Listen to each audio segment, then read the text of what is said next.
Greetings and welcome to the Sociology of Leadership. Today we're continuing our discussion on leadership assessments, and this is part 3. Earlier on, we talked about how we get to know who strong leaders are. The second part, we talked about how we sample leaders, both strong and average. And now the third part is we're going to talk a little bit about the creation. Our research comes up with, say, 300 to 400 questions that we think will be able to differentiate between that top group of leaders and that average group of leaders.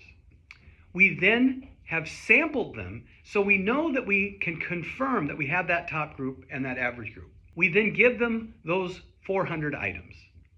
And any item where we see a statistical differentiation between the top and the contrast really moves to our second phase.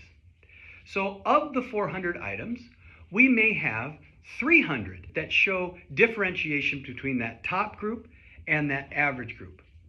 Now, that doesn't mean that we're going to ask each leader 300 different questions, but we know that we're confident that we're seeing differences between those two groups.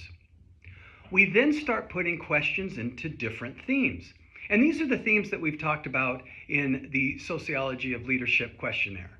So the themes might be about relationship, they might be focus or vision, they might be intellectual acumen, and we really bring the art to building assessments by listing the questions that seem to fit together into themes.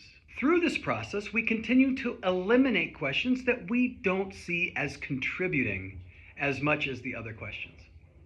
So as we narrow down the questions, by using art to put them into themes, we also engage exploratory factor analysis and Cronbach's alpha, two statistical terms that you don't need to know to understand strong leadership, but it helps us from the science perspective make sure that we have in our themes questions that go together.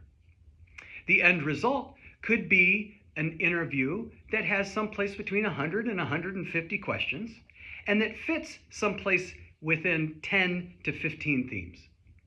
And that's how we are able to build assessments that differentiate between a top group of performers and average group of performers and allows us to understand the unique strengths that that leader has when leading other people.